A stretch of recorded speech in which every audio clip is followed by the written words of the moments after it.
The summer of the first year of the war came earlier than usual on the southern Don. By the middle of May the gardens had already blossomed and the weather was hot, with rare and uninterrupted rains. June was scorching hot, and the penultimate Sunday of the month seemed to be no different from the previous weekends. The sun was shining just as brightly, and the bread was beginning to turn golden in the sprawling collective farm fields. Nothing special. But special things did happen. The war. It came to every home with inexorable inevitability, with merciless inevitability of grief, deprivation and suffering. People were no longer able to enjoy the joy of communicating with nature. It seemed to them that the sun was no longer so bright. Green oak trees and apple orchards no longer beckoned with their freshness. We, the second-year cadets of the Rostov Infantry Military School, listened to the radio speech of V.M. Molotov, who announced the treacherous attack of Nazi Germany on the USSR, in formation, on the platform of the Perzhanovsk camps near Novocherkassk. Immediately there was a rally, at which all future commanders expressed a desire to immediately go to the front. But our hotheads were quickly cooled down. Before graduation is less than a month told us pass the exams, get the rank of lieutenant, then and go to war. Then, in the first days of the war, it seemed to us that we might not be able to make it to the front. The Red Army would defeat the Nazis with mighty blows from the ground and from the air without us. After all, everyone remembered the successful battles against the Japanese invaders on Lake Hassan, on Khalkhin Gol, the breakthrough of the Mannerheim Line on the Kalyani Isthmus in the war with Finland.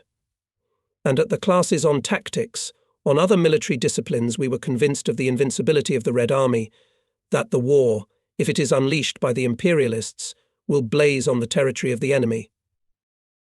And what songs we sang in the cadet ranks! Armour is strong, and our tanks are fast, artillerymen, more accurate sight, the gunner is sharp, the scout is brave, and on the enemy's land we will defeat the enemy with little blood, a mighty blow. And these songs were sung not only by Red Army soldiers and cadets, the whole country sang. And of course we did not think or guess at that time how heavy the invasion of the Nazi army would turn out to be for the motherland, that we would have to fight with the insidious and cruel enemy for almost 4 years, straining all our strength, losing millions of human lives. We were released from the school on July 15th, and I was assigned to the 963rd Rifle Regiment of the 274th Rifle Division, standing near Zaporozhye, and in 2 days I took a rifle platoon. Our regiment was building a defensive line on the right bank of the Dnieper, opposite the island of Khortytsa, which in the old days was a kind of headquarters of the famous Zaporozhian Sich. From our Ospreys we could clearly see the dam of the Dnieper hydroelectric power station, a huge semicircle girdling the river, and even the rumble of water, beating through the breaches, could be heard. A week later I was ordered to take command of the company. Defensive work went on as usual. We carved out time, and for combat training most of the soldiers were called up from the reserves, and they were unused to military service. We entered the battle early in the morning on August 19th, and on August 20th I was already in the infirmary. Now, almost half a century later, it is difficult to reproduce the events of those 2 days. The names of Red Army soldiers and unit commanders have been erased in my memory, but I can firmly say we did not let the Germans to the Dnieper. Soldiers of the company hit 3 enemy tanks with bundles of grenades, repelled up to a dozen fierce attacks. After the next battle I called the platoon commanders to the NP. It was getting towards evening, it was getting dark. Me and the company's political officer, waiting for platoon commanders, came out of the stuffy dugout into the fresh air. 3 lieutenants came up. We all sat down on the ground, behind the rear side of the trench. We began to discuss the results of the day, and it had to happen. A German mine exploded nearby. All 5 of us were wounded. 2 splinters hit me, one penetrated my boot and cut into my leg, the other hit me in the head. The Politruk got off with a light wound in the arm, 1 platoon member was burned on the side, and the other 2 had to be sent to the medical centre at once their wounds were more serious. When I reported by phone to the commander about these unexpected losses, he gave me a reprimand for the fact that I got out of the dugout with all the commanders, and asked if I could command the company. I replied that I could. I almost didn't sleep at night. Hastily bandaged wounds hurt. and my soul was tormented. I punished myself for carelessness.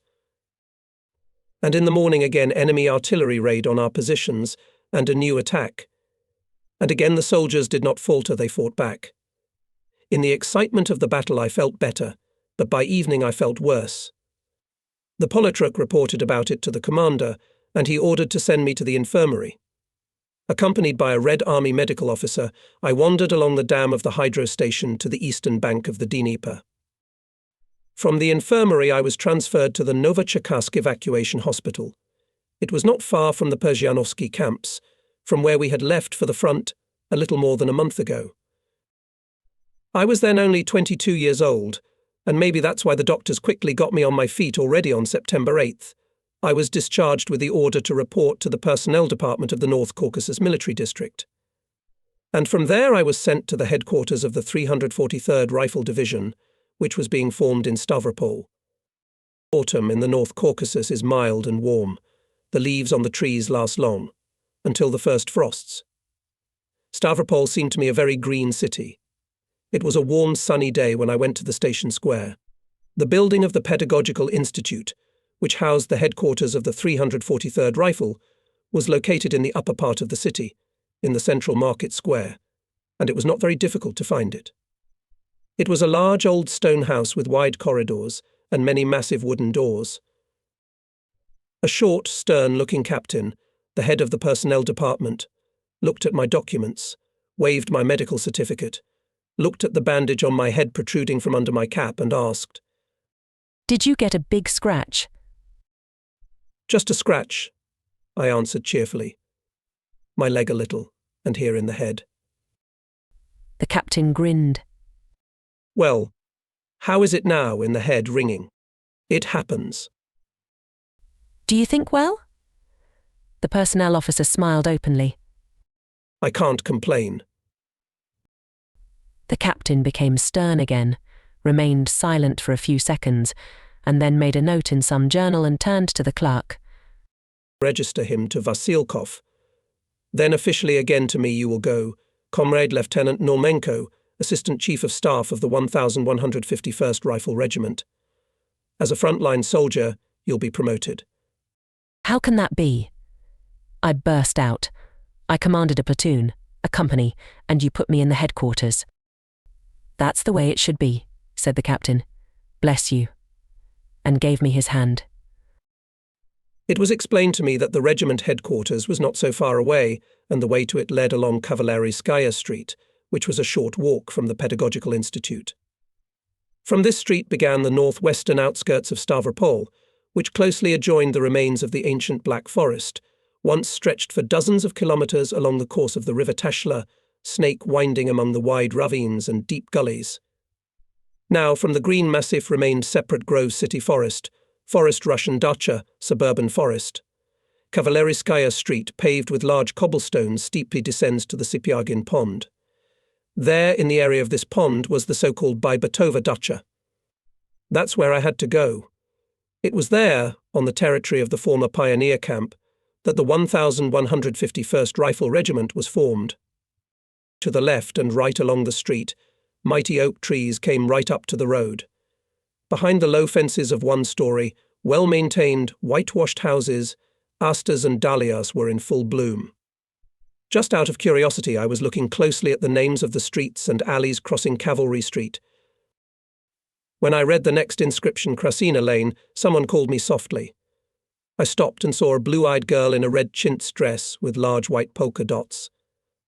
With one hand she was pulling her tightly woven braid across her chest, and with the other she was holding the chubby little hand of a girl of about 7 with large, wide-open eyes on her tanned face. Both looked at me, as it seemed to me, with anxiety. The older one, a little embarrassed, took a step toward me, said a polite hello and asked, "Excuse me, Comrade Commander, you're from the front, aren't you? How is it? Where were you wounded, if it's no secret?" "Yes, I'm from the front." "And about the secret? What secret?" "Near Zaporozhye." And here she nodded towards the girl. "Daddy's been in the war since the first days. I thought I'd ask you if by chance you met with Pyotr Makarovich Kolodny. Anything can happen." Even without waiting for an answer, she guessed from my surprised look that she would not learn anything from me about her father. She nodded understandingly, wished me a good journey and smiled affectionately in farewell, and I said, "Do not lose hope, girls. Everything will be fine. Your father will return with victory." Maybe because I first heard a rather rare surname, it stuck in my memory, and it was about 6 months later that I heard it again. Apparently my headband clearly elevated me in the eyes of people. I noticed it even earlier, right after leaving the hospital. Everyone wanted to help wounded frontline soldiers in some way or another. And this fleeting meeting with the daughters of Peter Kolodny, who had fought somewhere, brought to mind a recent episode. At some station near Rostov, where I was going after hospitalization, our train was delayed. Like many others, I jumped out of the car for boiling water, but there was none. I looked a marketplace near the platform. The inhabitants were selling all sorts of food. I ran there. A grandfather was sitting on the edge, laying out his goods: boiled potatoes, pickles and fried fish. All in one portion on a plate, all fresh, homemade. Of course, drooled. "How much?" I asked. And the grandfather smirked slyly. "You take it first, son, if you like it. Shall I put it down?" "Put it in," I said. 2 portions. He wrapped everything in paper. I went into my pocket for money. "How much?"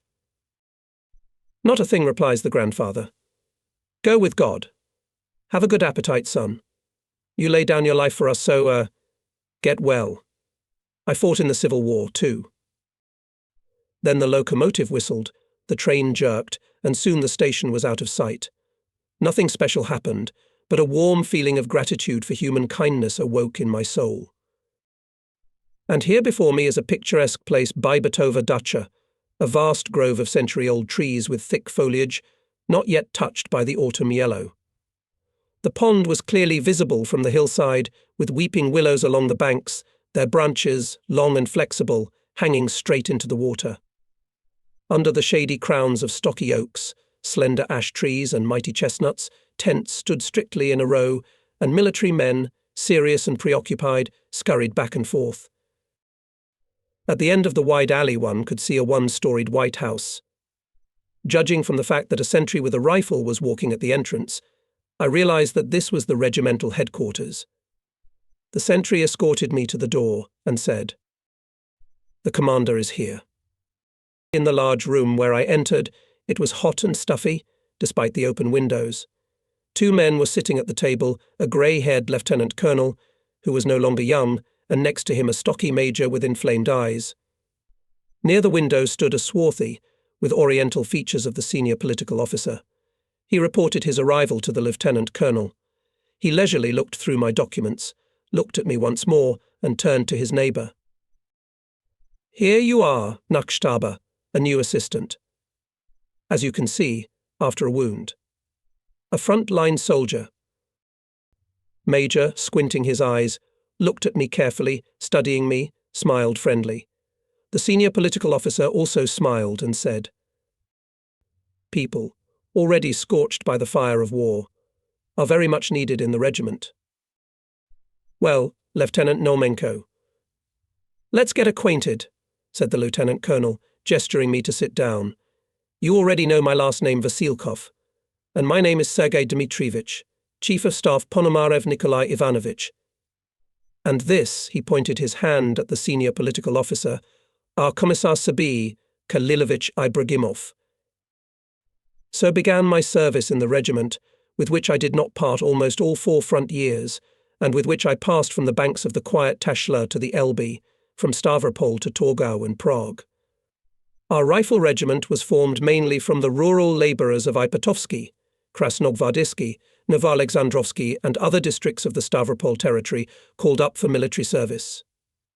In the first decade of September were almost completely assembled rifle battalions and special units, communications company, transportation company and others. Lieutenant F.P. Pismensky was appointed commander of the 1st Battalion, Senior Lieutenant F.F.F. Andreev was appointed commander of the 2nd Battalion, Senior Lieutenant E.P. Abramov was appointed commander of the 3rd Battalion. 180 members of the All-Union Communist Party and 97 Komsomol members joined the party and Komsomol organizations of all units.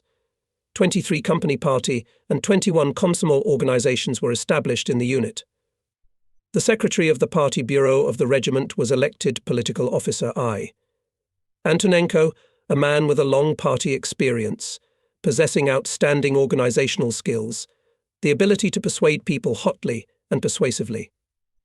Regimental headquarters was not yet fully staffed with commanders, and therefore there was a lot to do. And day and night there was work.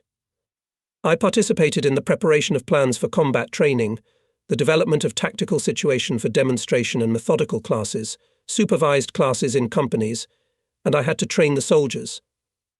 However, we all had the same rhythm. It was set by the regiment commander himself, who seemed to know no fatigue, had very little rest, but was always awake, energetic, demanding, assertive. He did not spare himself and did not let others down. Time is of the essence, he urged us. In October they will surely send us to the front. You see how things are going there. Yes, we all understood that the situation at the fronts in the fall of 41st was difficult. The enemy was rushing to Moscow, Leningrad, to the North Caucasus. Bitter thoughts troubled my soul. At first I was uncomfortable with the endless inputs, which had to be solved immediately from the multifaceted nature of the tasks. Even the thought arose, I will not cope, ask the company and go away from these reports, schemes, descriptions to them, instructions and other papers. I would go to the people, to the place where it is necessary to lead the fight, shooting, marching. I even mentioned it once, being alone with the regiment commander. But Sergei Dmitrievich, usually reserved, reprimanded me. You whimper. So I wouldn't hear any more talk on this subject. I know better who should do what. It will be necessary, and the company will command, and battalion, but now pull the staff burden. This, Comrade Normenko, will teach you a lesson for life. You won't get such a school at any academy. The regiment commander was restless. Not just a conscientious serviceman, but a thinking officer. It is very interesting and instructive to work with him, although difficult. He now and then came up with different ideas, and he liked to put them into practice immediately. Once Vasilkov came to the Chief of Staff, who gave me instructions on compiling another summary to the division headquarters on the progress of combat training, and said, "Listen, Nikolai Ivanovich, and do not we have an instructor methodical training session with the commanders of battalions and companies to fight with German tanks?" "It is worthwhile," agreed Chief of Staff. "Then think over the lesson plan with Normenko." Nods at me, regimental commander. "Tomorrow at 8000 to report." Major Ponomarev entrusted this case to me, saying at the same time, "You and the cards in your hands. You've already seen Nazi tanks in battle, and prepare yourself for the performance in front of the commanders." And here I sit at my staff table, thinking about how best to build a lesson, what I will talk to commanders, many of whom are my fathers fit my age. I remember again and again my first, although short battles, meetings with enemy tanks. What was characteristic of German tactics? First of all, the desire to act en masse. On the company's defense area usually go out 5 to 7 tanks, and sometimes, and more. The strength of the German tank attack, and in its demoralizing effect on the defenders. Tanks seem invulnerable. Weak in spirit, untrained, unprepared fighter begins to panic. He already believes in his death, he does not know what to do, how to be. Alas, we suffered heavy losses at first. But we have already begun to learn how to beat the hitherto invincible Panzergrummel. It turned out that they are vulnerable. A special weakness in the German machines, their aft part and tracks. Sometimes one grenade was enough to break the track strip. Well, and bottles with a combustible mixture, which our daredevils threw on the stern, made fascist tanks burn with fires. All these considerations and much more I now had to translate into a concrete plan of instructor methodical class. It was not easy. Impressions are first of all emotions, and methodology is a precise calculation of time, means forces and possibilities of both trainees and trainees. 2 days later the class took place. There is no need to describe how it went. I will only say that the regiment commander and the Chief of Staff were satisfied, and the regiment commissar even praised me. I liked senior political officer Ibragimov very much. I'll tell you more, I admired him.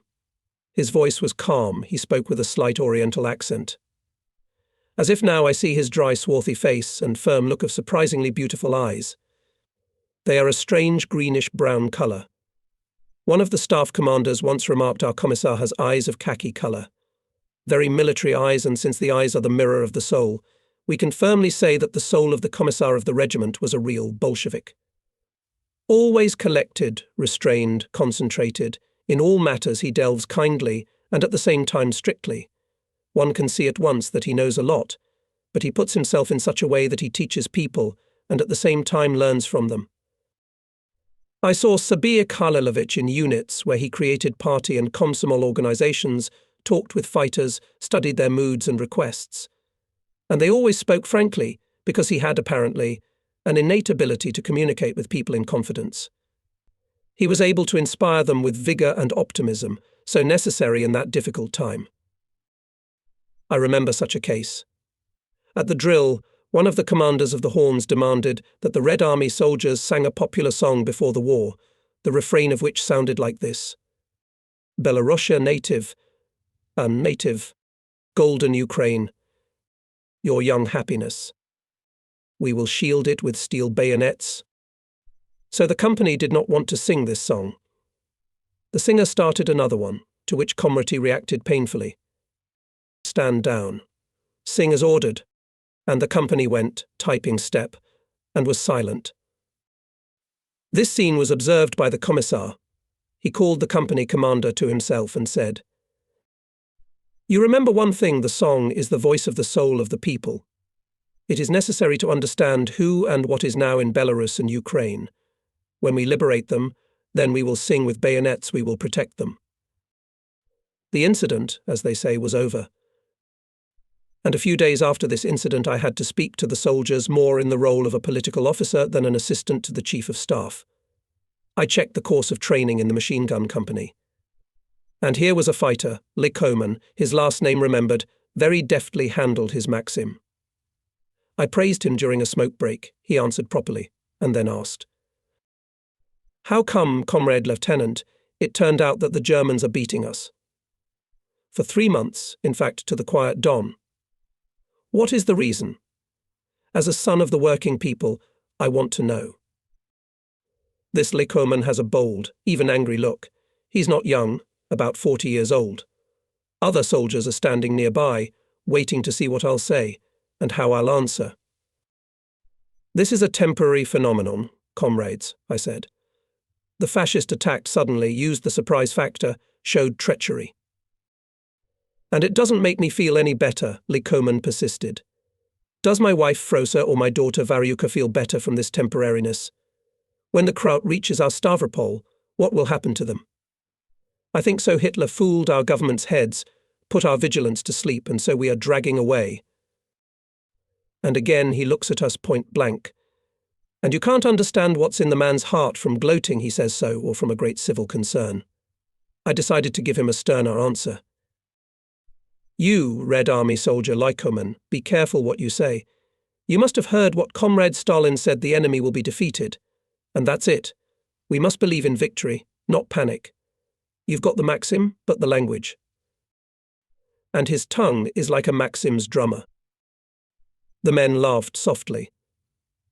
Lykomen took a quick glance at the wit and immediately said in his own shorthand, "Good fellow countrymen. If it's as a percussionist, I don't mind. A percussionist of a machine gun is a necessary and important detail." "Lykomen," I intervened, "stop talking. Once again I repeat to you, we must believe in victory, but we'll break the fascists, maybe we'll reach Berlin." Red Army soldiers are standing around me, keeping silent, but in the eyes of each of them I see the same question as Lykomen's. Don't I live with the same concern? My fatherland, Ukraine, is already being trampled by the enemy with a digging boot, treading the bread fields with tanks. And my relatives are there, on the other side of the front. So what will I, the commander of the Red Army, panic from this? Never. I know victory comes only to those who can direct their will and all their strength to the holy cause of fighting the fascist invaders. the strength will be tripled by concentration, and multiplied by hatred of the enemy, it will be multiplied tenfold. And if Comrade Stalin says our cause is right, the enemy will be defeated, then my understanding of rightness and justice is, first of all, my conviction in the irresistibility of the cause, which was started by the Great October. Do you understand, Comrade Lykomen? What kind of a man are you? You don't look like an alarmist or a provocateur.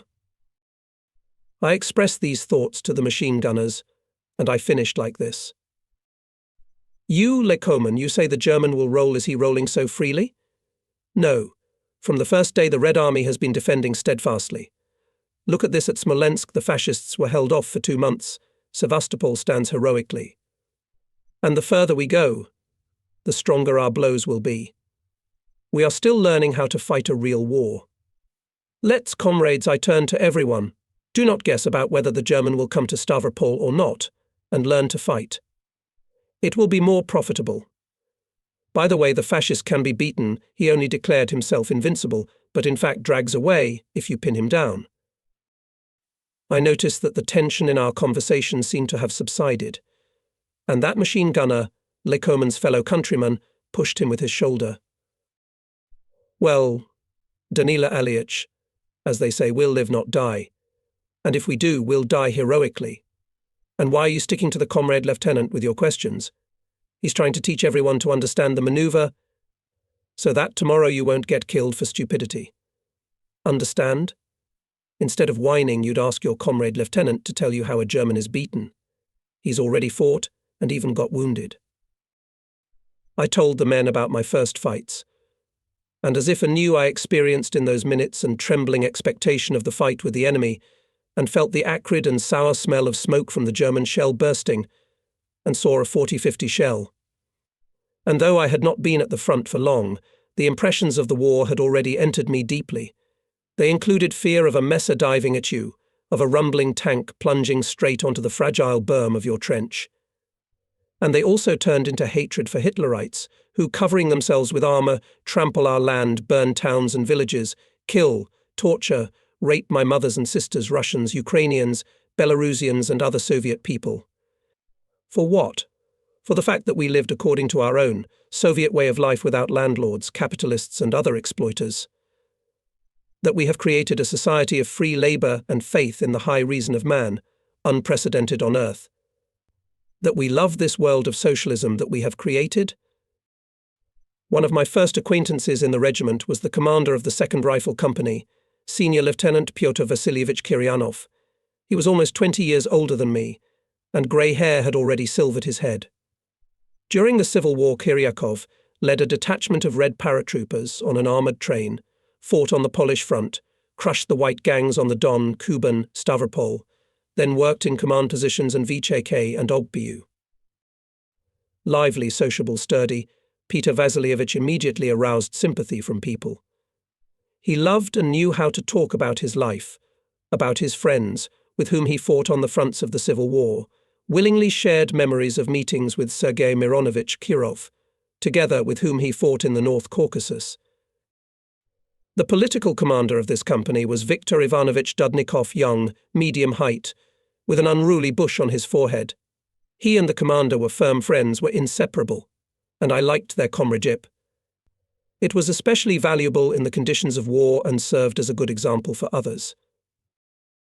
I also got acquainted with the commanders and political officers of other units, the commander of the 1st Rifle Company, Lieutenant Zubarev, the political officer of this unit, Shestopolov, the commander of the 3rd Rifle Company, Lieutenant Zaitz, and political officer Kuznetsov, the commander of the 5th Rifle Company, Lieutenant Burley, the commander of the Mortar Company, Lieutenant Leshev. Platoon in the regiment were appointed graduates of the Krasnodar Infantry School.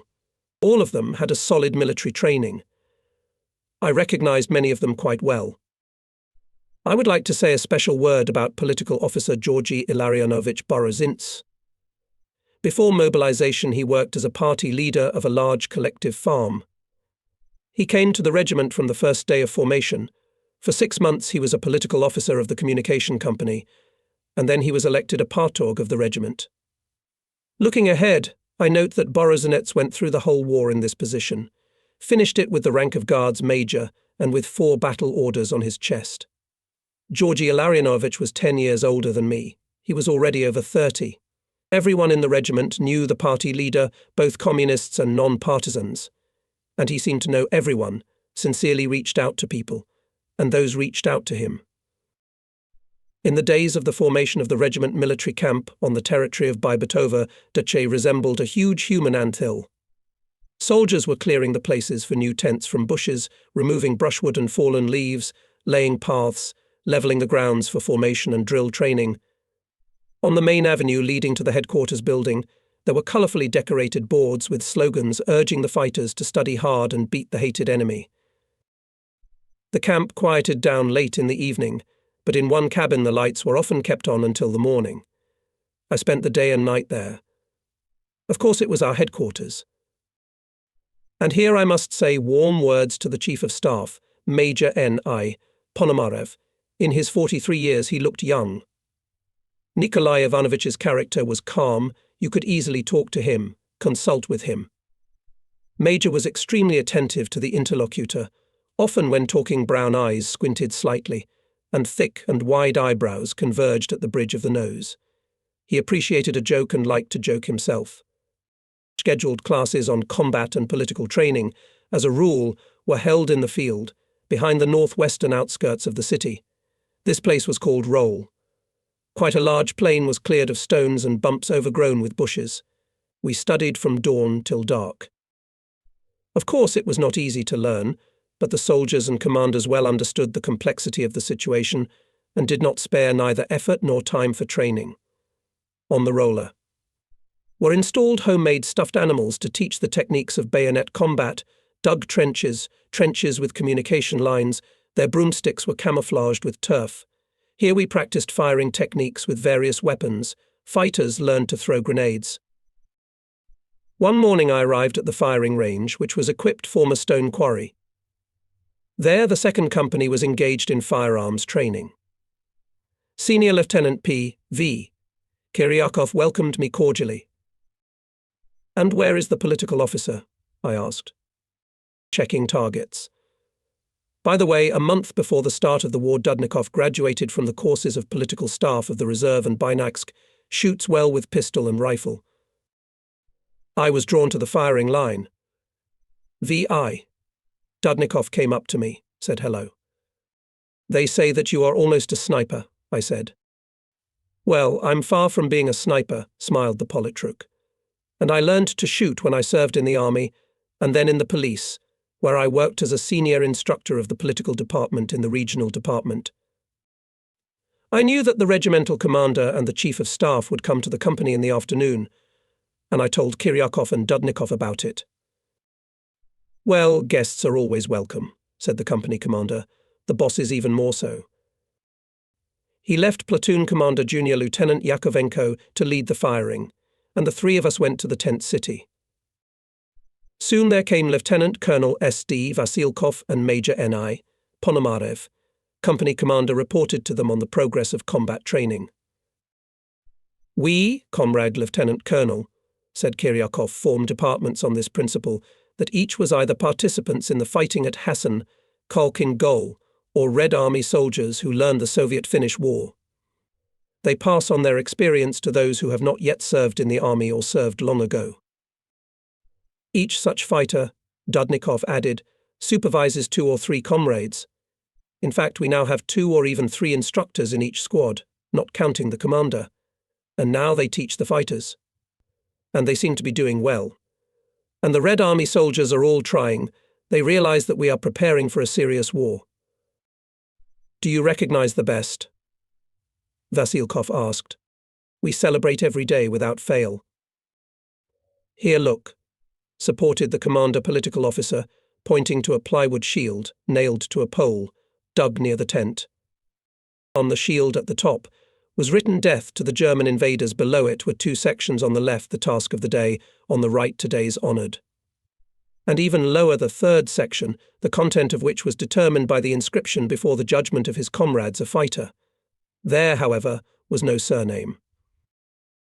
"Well, has anyone been before the court of his comrades?"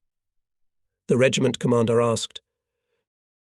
There was one fighter, Comrade Lieutenant Colonel, answered Dudnikov. He tried to swipe the government underwear to the left. Then we inspected the tents and the training field. Here's what, Pyotr Vasilievich, suddenly said Lieutenant Colonel Vasilkov, turning to the company. There is an idea. It will be necessary to build a bunker in reality and show the soldiers how to storm and destroy such firing points. Will you do it? There is to make a bunker. Kiryanov called out clearly. 2 days deadline and report. And so 2 days passed. Since I was assigned to control the order to build a bunker, I asked Major Ponomarev in the morning to go to the training field to Kiryanov. Come on, agreed the chief stabber. Take a horse from the liaisons, but do not linger there. I was not supposed to have my own horse then, as well as other assistants of the chief of staff. If there was a need for horses, we took them from the platoon of mounted reconnaissance, where there were several spare ones, or from the mounted liaison officers who were on duty daily at the headquarters. What to do? They had no time to extend the telephone lines everywhere the reels with cable and the apparatuses were still being delivered. A dozen minutes later, riding into the company to Kiryakov, I found him for setting the task of assaulting the bunker to the platoon of Junior Lieutenant Yurikin. A squat structure of logs and stones was dug into the ground on a hillock covered with soil. 3 embrasures could keep the nearby terrain under the crosshairs, reliably controlled the road and the approaches to the hilltop. I approached the breach. The place was well chosen. Every fighter could imagine how difficult it was to approach this firing point under the devastating machine gun bursts. Please, you can throw up grenades. Kiryakov poked his heel into a boulder on the ceiling of the bunker. There are 3 piles, and they've also piled up stones. You can't take them easily. So, Yurikin, how will you solve the problem? The skinny junior lieutenant said, I concentrate the fire of the platoon on the southern and eastern embrasures. Grenade launchers come from the north. There is a groove. We'll get it from there. And I, your enemy, know about that groove. And at 70 meters, who will throw a grenade at you? Think, Yurikin, think. The machine gun, it won't let your grenade throwers stick their noses out of the groove. Yurikin nervously adjusted his belt buckle, stepped from foot to foot. I'll put a hand machine gun to suppress the northern embrasure. The commanders spent a few more minutes figuring out the plans of attack, and it suddenly began to seem to me, frankly speaking, that it was not a training task to be solved, but a real bunker. And then I saw the commander's wisdom of the old Chekist, who taught his subordinates to act in conditions as close to combat as possible. Think, Yurikin, take everything into account: where the sun shines from, how the wind blows, what kind of grenades you have, what kind of people, who is your neighbour. This is war. I did not go into the course of the task. Having inspected the bunker, having made sure that everything was done to the best of my ability, I went to the horse. What do you think? Lieutenant Kiryakov called me. Lieutenant Colonel Vasilkov will come to see the bunker. Maybe. I can't say for sure. Let him come. I'll show him how to cover the bunkers with smoke. Apparently, Komrota had a lot of different solutions to the same problem. He thought quickly, acted resourcefully. This is what I said, without hiding my admiration, Major Ponomarev, when I returned to headquarters and reported on what I had seen. Aha. Good. Well done. I knew that Pyotr Vasilievich will not fail, rejoiced Chief of Staff. In each battalion, Normenko, do you hear, we need to plan a lesson on the destruction of bazookas. It will come in handy. While the Germans are advancing, we have not to take, but to hold the bunkers, I said. Chief of Staff looked at me mockingly. Forward should look, Normenko. Today we are retreating, and tomorrow there will be a holiday on our street, and people should be taught any kind of battle. By the end of September 1941, it got sharply colder. It began to rain. It became damp and cold in the tents, especially at night. On the morning of September 27th, the first snow fell unexpectedly. It was even beautiful on the yellow-green crowns of oaks white. Very delicate shroud glistened under the scanty rays of the sunlight fluffy hoarfrost. On the same day, all the regiment's units were ordered to build dugouts to replace the tents that no longer provided reliable shelter from the weather. The ground had not yet had time to freeze, so the soldiers broke into it quickly, and there was no need to push them, they were trying for themselves. And the next night they slept in the dugouts. It was more cramped there than in the tents, but much warmer. However, the next day the sun began to burn so hot that the snow quickly melted. The weather was warm and windless. We were running out of time. The war was rushing people, the front was waiting for replenishments. The regiment commander appeared more and more often on the training field, often personally led tactical exercises. He was preoccupied with concerns about supplying units with everything necessary, did not give rest, and we, staffers. October 11th. A commission of the headquarters of the North Caucasus Military District, headed by Major General Michigan Kozlov, checked the state of combat readiness of our regiment. The main attention of the inspectors focused on the mastery of soldiers with standard weapons, tactical methods of combat. We learned about the fact that the commission noted the good training of the regiment. We learned from the division commander, Colonel P. I. Chuvashov, together with the commander and commissar of the regiment, commanders of the regimental staff. He visited after the inspection in the units and talked to people. Approaching a group of soldiers, he asked Red Army soldier Golub, "How difficult is military training?" "It is given with sweat, Comrade Colonel. My uniform does not dry out," answered Golub, "but nothing we will endure. It will be harder at the front." "You understand correctly. Well done," praised the commander and turned to Red Army man Averin. "And what do you think, will we defeat the fascists?"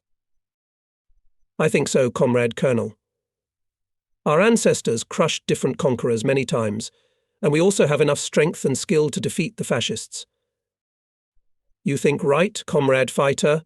We will definitely win and cleanse our Soviet land from fascist filth." On October 14th, battalions, as always, early in the morning went to the field for regular training. And in the afternoon all personnel was built at the front line. Everyone already knew that there was a very responsible and solemn moment taking the military oath. And it was clear to everyone that it meant that the training was finished and in the near future they would be sent to the front. By the end of a month and a half of training, the soldiers had well mastered the tactics of defensive and offensive combat by day and night, issues of anti-tank defense, hand-to-hand combat techniques, got a good physical conditioning. As a result, the regiment became a fully combat-ready unit, ready to enter into battle with the Nazi invaders. After taking the oath, the regiment commissar addressed the personnel with a brief excited speech. We staff commanders stood next to him and felt how worried senior political officer Ibragimov was. But outwardly he kept calm, spoke about the high responsibility of the war for the defense of the motherland from the enemies, instilled confidence in the soldiers that the victory in the end will be for us. The solemn oath-taking ceremony ended with the presentation of the regiment patron's banner of the Ipatovsky district of Stavropol Krai. Lieutenant Colonel S.D. Vasilkov, taking the banner, went down on his right knee, kissed the edge of the cloth, and rising from hand to hand passed the flag to the Chief of Staff of the regiment, Major N. I. Ponomarev. From that moment until the receipt of the battle banner, the red banner of the Ipatovs, in fact, replaced it, and the regiment unofficially became known as the Ipatovsky Regiment. And the next day we received the order to send us to the front. Battalion by battalion, on foot, units moved along the central street of Stavropol to the railway station. Echelons for loading people, horses, military equipment and vehicles were brought to the platform.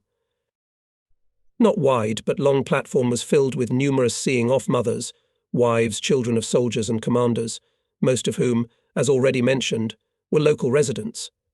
And all of them realized that today, perhaps, they were parting with their relatives and friends forever. I saw Senior Lieutenant Kiryakov saying goodbye to his wife and children at one of the wagons. His wife, Maria Ivanovna, kept shifting from one hand to another a small bundle, apparently intended for Pyotr Vasilievich. She was sobbing quietly, and with the corner of her handkerchief she tried to wipe away her tears discreetly.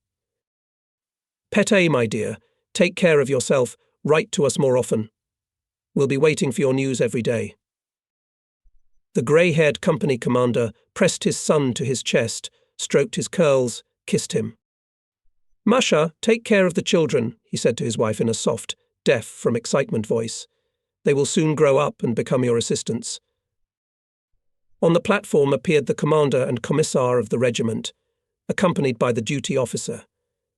They stopped, and the duty officer gave the command. To the cars. In different voices it was taken up by the commanders of the units. Over the platform surged crying women. Louder began to talk, but all this was drowned out by the long horn of the locomotive. The first echelon slowly moved. A forest of hands swayed over the platform, and the voices of the seeing off came in muffled tones.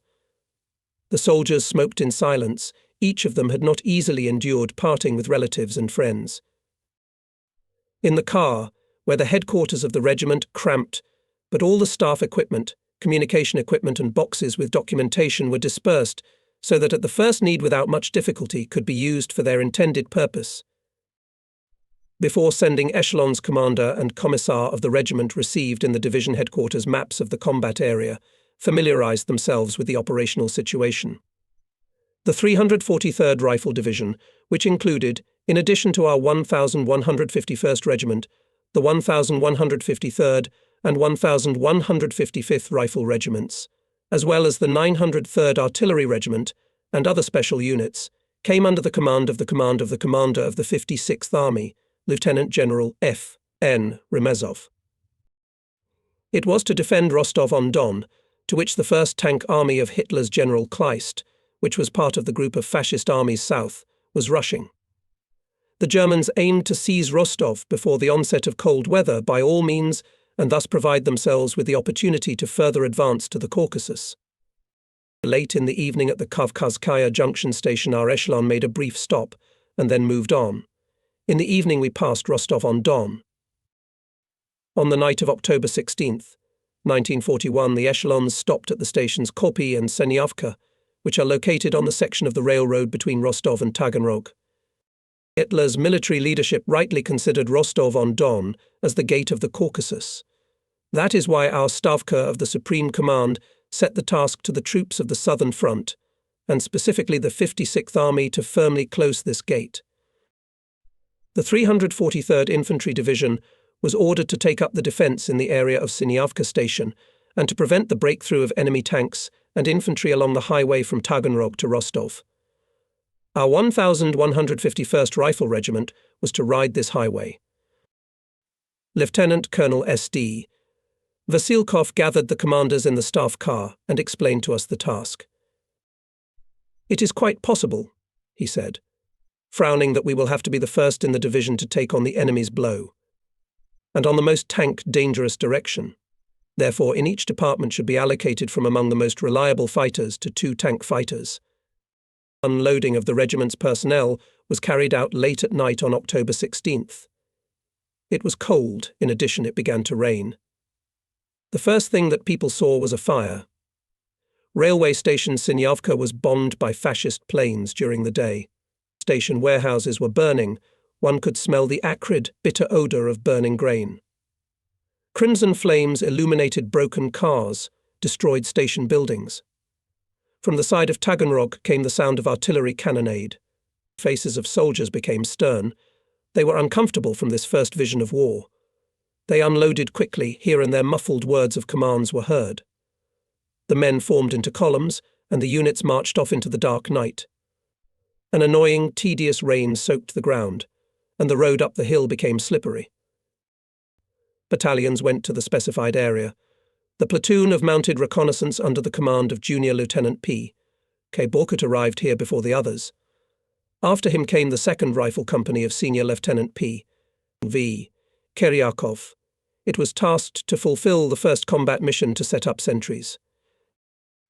By this time, the regiment was rearmed with Tokarev semi-automatic rifles, machine guns and hand machine guns. Ammunition for them. Each soldier was given 2 grenades and 2 bottles of flammable liquid. By morning the rain stopped. Soon field kitchens were smoking in the unit's location, and after a breakfast with hot tea the soldiers' mood was noticeably lifted.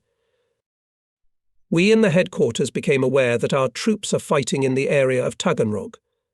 No one had any doubts the enemy is really not far away, as well as the time when we will have to meet him head-on. Suddenly horse carts with the wounded pulled along the highway from the direction of Taganrog. They were overtaken by covered trucks, on which were white circles with red crosses. The day of October 17th began comparatively quietly. The sun sometimes peeped through the frowning clouds, shaken by gusts of wind. When the fog cleared, everyone saw that there was open terrain ahead, with shallow ravines covered with stunted bushes on the right and left of the highway. To the left of the highway, on the hillside, took the defence of the 1st Rifle Battalion. On the very crest of this hill were placed from right to left rifle companies 1st Lieutenant Zubarev, 2nd Senior Lieutenant Kiryakov and 3rd Lieutenant Zaitz. Behind these units, on the slope of the gully, in the bushes took the position of a battery of 45 NM guns under the command of Junior Lieutenant I.D. Radchenko. Behind it settled the command post of the regiment, where we, regimental staffers. To the right of the highway the positions of the 2nd Rifle Battalion, on the left flank the 3rd Rifle Battalion. On our left was to take the defence of the 1153rd Rifle Regiment. However, apparently it was delayed on the way, and the division commander, Colonel P. I. Chuvashov, had to make a forced decision to stretch our defence to the dead Donets River. So it turned out that the first combat task of our regiment was quite difficult. This is confirmed by the Combat Order No. 1 of the 56th Army on October 17th, 1941, with which, of course, I got acquainted only many years later, working on the book. It said, 1. The enemy, having put into action motor mechanized units, at 7.00 on October 17th, 1941, broke through the front of the 9th Army at the site of the 31st Infantry Division, and by the afternoon reached Sambek, threatening to reach the approaches to Rostov. 2. 31st Infantry Division retreating in the eastern direction. 3. The 343rd Infantry Division, which arrived by railroad, from the march took up the defence on the site Kolkhozny to the Murtvy Donets River, and by the beginning of the enemy's attack occupied only one regiment of the entire front of the division. Suddenly a loud air suddenly cut everyone's ears. This word swept across the entire defence line. People stopped digging trenches, raised their heads, looking into the sky, anxiously listening. Far in the west, just above the horizon, showed black dots which, rapidly approaching, increasing in size, and at the same time, the rumble of engines was growing more and more clearly. From the CP was clearly visible as a series of ruptures, one after another, surged up the slope of the ravine, where the positions of the 2nd Battalion. The first casualties appeared in the regiment. With this began our baptism of fire. Through the lines of trenches began to advance fighters of the surviving units of the 31st Division. Around noon at the control room was a telephone conversation between Lieutenant Colonel S.D. Vasilkov and the commander, Colonel P. I. Chuvashov was interested in the situation, fighting and morale of fighters and commanders. Regimental commander reported. Bombing. The enemy is accumulating in 1.5 kilometers to the left and right of the highway. Pulled-up tanks observed about 50 units. The remnants of the 31st Division are passing through the battle lines. How? They're coming through. Yes, they should hold until 15:00. For a minute the division commander was silent, apparently deciding something, and then he said something that made Sergei Dmitrievich's face stretch. He still managed to whisper to us, standing next to him. The commander is on the wire. The loud, bassy voice of Lieutenant General F.N. Remezov was heard from the telephone receiver. Comrade Vasilkov, I order all of the 31st who has not yet passed to keep. I repeat, all of them. Is it clear to you that the regiment is holding the defence for the whole division until the approach of others? Stand to the death. Is that clear? Yes, Comrade Commander. Apparently believing that in front of them only retreating parts of the Soviet troops, Hitlerites under the cover of tanks were approaching our trenches in shifts. They were climbing until machine gunners' fire pinned them to the ground. When they came to their senses, They unleashed a barrage of mortar and artillery fire on the regiment's defences. The entire front line of trenches boiled with bursts, especially in the 1st Battalion section. For several minutes the hillside could not be seen, everything was covered with smoke. A battery of the 903rd Artillery Regiment entered the battle. Then the Nazis changed tactics, went to the right and left, intending to break through the line of our defences from the flanks. Tanks had not yet reached the trenches, but already several vehicles were hit, some were burning, others stopped. The first enemy attack was repulsed. Finally began to approach the battalions of the 1153rd Rifle Regiment of Major M.I. Potievsky. The regiment commander spent 5 minutes at our CP, clarified the situation. "It's hot here, Sergei Dmitrievich," he said to Vasilkov. "It will be hot. The regiment holds the front of the whole division." The first enemy attack, as I said, was repulsed, but with great losses for us. They were especially tangible in the 1st Battalion. Here the regimental commander ordered to transfer 1 rifle platoon from the 3rd Battalion, 3 machine gun crews and a mortar platoon. "Come on, Nomenko, and you go there," ordered me Lieutenant Colonel. "You will help the commander with advice in case of anything. Probably soon the Germans will come again." I got to the battalion CP, told the commander that I would go to the 2nd Company, to Kiryakov. Political officer Dudnikov came out of the message line to meet me. "Have you received reinforcements?" I asked him. "We received a machine gun crew. Kiryakov is just now determining the firing position for him on the right flank." Company commander correctly assessed the situation, reinforcing the right flank machine gun, and he chose a good position for the Maxim, on a hill, from which the approaches to the company's defence were well viewed and shot. I immediately determined this by approaching the 2 machine gunners. They, wielding shovels, were deepening the trench, levelling the bunker. "Hello, Comrade Lieutenant," one of them suddenly addressed me. "I managed to see you again. Red Army man Lykoman is the commander," and he put his hand to his hat, which had been shifted to the back of his head. "Don't you recognize him?" I immediately recognized in him that very insistent fighter who in the training field in Stavropol 2 weeks ago pestered me with questions during a conversation with machine gunners. "Hello, Comrade Lykoman," I answered. "I remember you. And you were shooting great then. You haven't forgotten how to shoot. The battle will show, Comrade Lieutenant." And then the Nazis went on the attack again. Their cannons and mortars started hitting again. Our trenches were also bristling with fire, but for some reason Lykoman's Maxim was silent. Kiryakov got worried and sent a contact to him. "What happened?" asked the fighter. "I'm waiting for the Krolts to come closer," answered the machine gunner. Showing enviable restraint, Danila Lykoman pressed the machine gun trigger at the moment when the chain of figures in grey-green overcoats rose in height. He was firing accurately.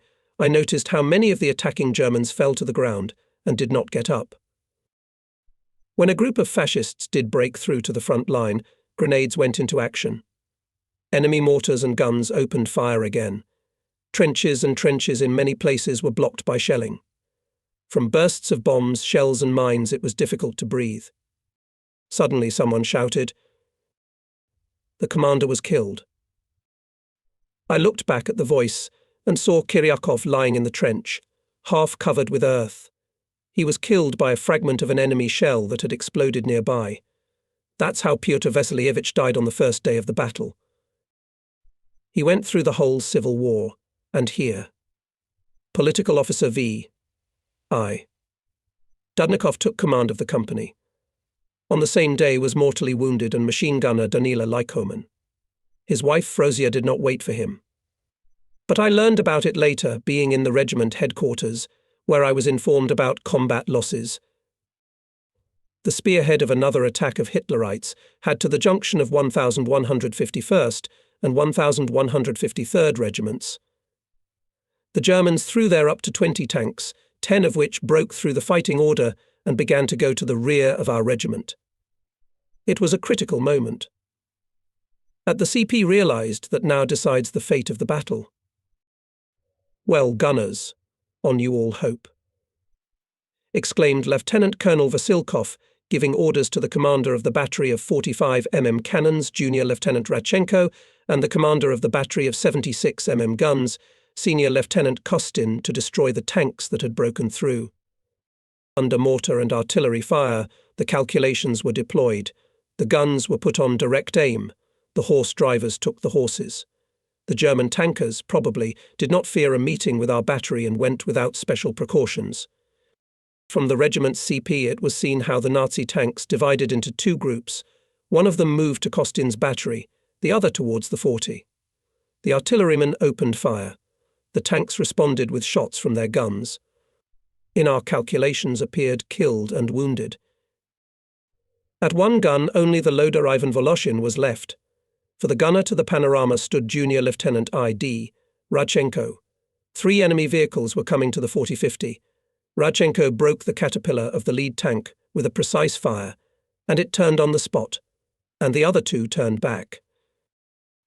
The battery of 40 tanks shot down 4 German tanks in this battle, and the first in the regiment, Junior Lieutenant Iosif Davidovich Radchenko, was awarded, then the Medal for Bravery.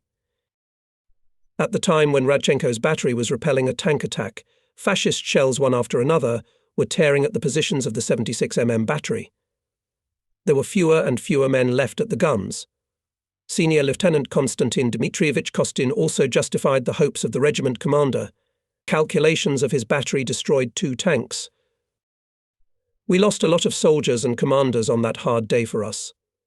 The commander of the 3rd Battalion, Senior Lieutenant Abramov, the commander of the machine gun company, Lieutenant Rodionov, the platoon commander, Lieutenant Grok, Red Army men Shlikov, Kuchaga, Chibotov, Koval, died heroically. With the onset of darkness, units of the regiment were moved to the area of the large village of Cholta, where they took a new line of defence. After the night rain in the freshly dug trenches was damp and dank. Raindrops glistened on the stale grass. A sharp wind drove low, dark clouds almost overhead. The sky was beginning to lighten in the east, but no one had slept a wink during the night. There was no time to sleep. People were completing earthworks, adjusting bunkers, arranging niches for ammunition. We at the new CP did not sleep either. When the regiment moves to another place, occupies a new area of defence in anticipation of enemy attacks, the staff commanders also have a lot of things to do. It was barely morning when a shell whistled over our heads, howling. True, it exploded far behind the CP, but 2 other shells came closer. We could clearly hear how shrill the shrapnel was screeching through the air. The wind pulled dark plumes of smoke over the steppe. At the regimental headquarters it became known that the enemy was attacking our right flank. From there we already heard frequent machine gun and machine gun bursts, grenade bursts. Hitlerites cut into our defence and surrounded the 1st Rifle Company of Lieutenant A. Zubarev. The regiment commander ordered political officer V. I. Dudnikov and his company.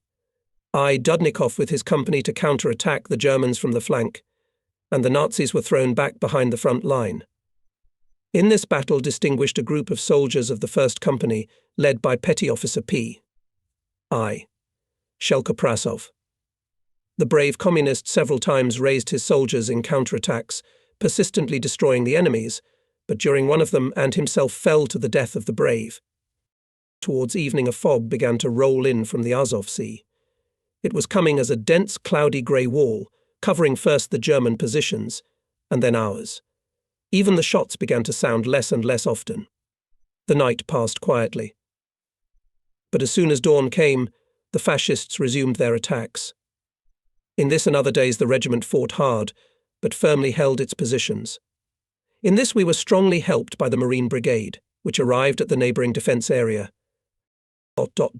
When a week of our stay at the front passed, the first results of the regiment's combat activity began to emerge in general outlines. The soldiers in their majority fought courageously. Communists and Komsomol members, by personal example, carried others away, setting examples of fearlessness.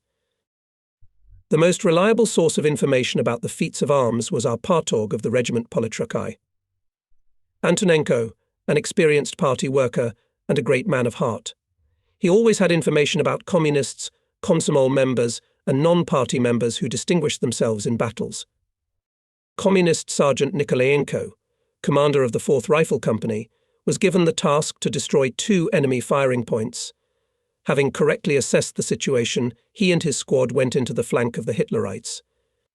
In a hot hand-to-hand fight, our soldiers defeated the enemy, capturing 2 enemy machine guns. Once the fascists tried to surround the 7th Company of the Communist Lieutenant Punev. The situation during the battle became sharper and more tense, but the company commander was not confused, confidently and decisively led his unit. During the fierce battle, which lasted a whole day, the mortar gunner Komsomolets Anton Uvarov destroyed 2 machine gun crews and 1 mortar of the enemy. And when our company went into a counterattack, he performed a feat for which he was awarded the Medal for Bravery. And the case was like this.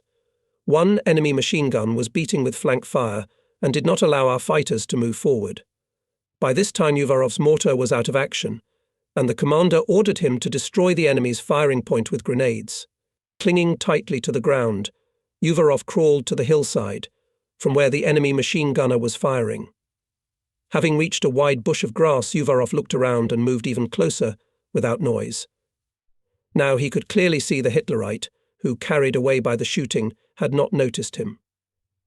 Uvarov threw a grenade, and the machine gun fell silent. But at that moment 3 fascists pounced on the brave warrior. Uvarov was not confused. In the unequal fight he came out victorious. 2 of them were killed, and the 3rd simply ran away. True, Uvarov himself was wounded in the leg, but he did not leave the battlefield. Honored in the first battles, company commanders Zayats and Burley applied for admission to the ranks of the All-Union Communist Party. In one of the battles was twice wounded Politruk Dudnikov. Red Army men Averin and Golub saw that the life of the company commander in danger, rushed to his aid. They bandaged his arm above the wound, cut his blood-filled right boot, took it off and bandaged his leg, then carried the wounded man to the Senarota. At the front, time has a different dimension than in the rear. It flows faster and is measured not by the number of evening sunsets and morning dawns, but by the number of repulsed enemy attacks and our counterattacks, if he cut into our positions, and for us, the commanders of the regimental headquarters, and the number of combat reports sent to the division headquarters, and funerals for the dead. That's how 3 weeks ran until November 7th, our national holiday. In all units of the regiment, commanders and political workers held brief rallies in connection with the 24th anniversary of the Great October Socialist Revolution. A lot of joy was brought by the gifts received on this day from the workers and collective farmers of Rostov region, from Rostov Regional Committee of the All-Union Communist Party and Regional Executive Committee. Soldiers and commanders from the heart thanked the Soviet workers who showed care for them. Ivan Voloshin said very well at the rally in the battery of the 40-fingered soldiers. These gifts once again vividly testify to the fact that the army and the people are one. We, of course, knew that the Red Army was fighting hard near Moscow, holding back the onslaught of the enemy, who dreamed of capturing the capital of our motherland by this day. And that's why they were unspeakably happy to learn that on Red Square, as always on November 7th there was a parade of Soviet troops. It means that Moscow is firmly held. It means that the fighting spirit of its defenders and all our people is not broken. The soldiers were burning with the desire to avenge the fascists for their atrocities on our land. And the proof of this was the successful actions of the regiment in the battles northwest of Novokrimskaya, where we withdrew. By order of the division commander, the regiment conducted another reconnaissance by combat. It was carried out by the 2nd Rifle Battalion of Senior Lieutenant F.F. Andreev. Its task was not easy to seize a dominant height with 5 mounds. Together with the units of the battalion, after a short artillery attack in the offensive went and 2 groups of scouts to capture the language. Riflemen of the 5th Company under the command of Lieutenant Burlil confidently overcame the slope of the height. But when there were no more than 50 meters to the top, a group of enemy machine gunners, hiding among the rocks, began to fire on our fighters. Then, cleverly using the folds of the terrain, moved forward one of the most accurate shooters of the company, Red Army Soldier K. Bashkatov. In a few minutes he killed 5 Hitlerites with his rifle with telescopic sight, and with a loud cry for the motherland rushed forward. Behind him rose his battle comrades. The enemy trembled, began to retreat. With a swift rush, the soldiers took the height. Sniper Karp Vasilievich Bashkatov, who killed dozens of fascists, died a death of the brave in this hot battle. Having taken possession of the height with 5 mounds, our regiment improved its positions, getting the opportunity to view the enemy's battle orders to their full tactical depth. The scouts also successfully accomplished their combat task, managing to take a prisoner who gave valuable information.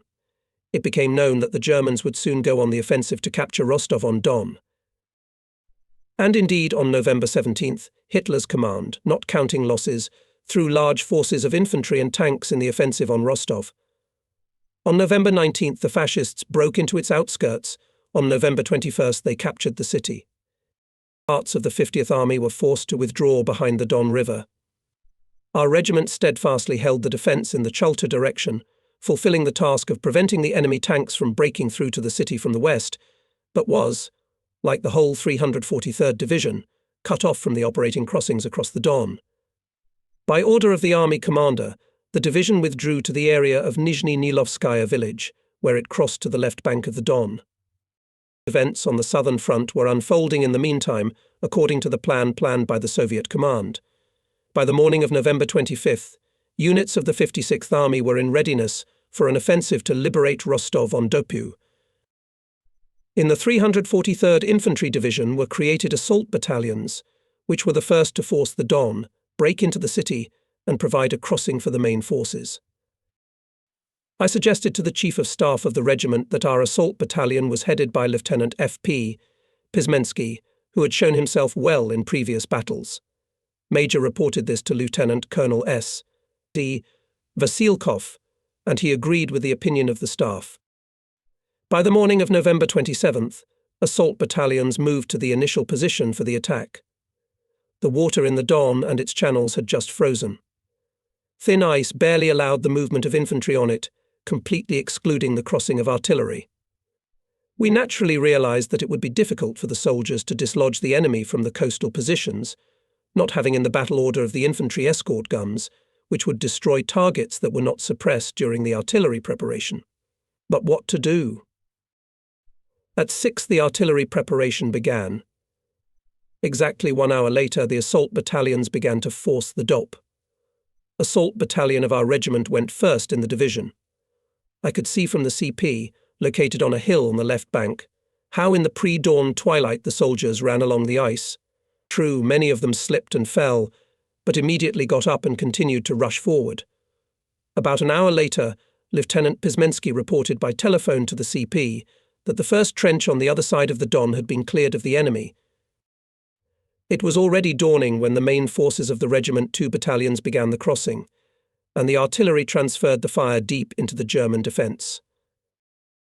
Gradually the fighting moved to the streets of the village of Nizhny Nilovskaya and then to the streets of the city. 1 rifle and 1 cavalry division of the 9th Army and 5 rifle divisions and 2 rifle brigades of our 56th Army took part in the liberation of Rostov-on-Don. Almost 3 days there were fierce street battles, and only on November 29th the Nazis were knocked out of Rostov and began to withdraw to the west. As a result of the offensive of our troops, the German fascist invaders were pushed back from the city on 60 to 80 kilometers in the western direction. It was the first major offensive operation of the Red Army in the Great Patriotic War. In the battles for the liberation of Rostov-on-Don, many soldiers, commanders and political workers of our regiment distinguished themselves. Bravely acted, for example, machine gunner I. Goshulia. On one of the streets, the way of our fighters was blocked by the fire of the enemy machine gun, installed in the attic of a 4-story house. Red Army man Goshulia sneaked into the attic and destroyed the machine gun crew with a grenade. Here I can't but tell about the only woman political commander in our regiment, and perhaps in the whole 343rd Rifle Division, Alexandra Bakadze. It happened on November 28th.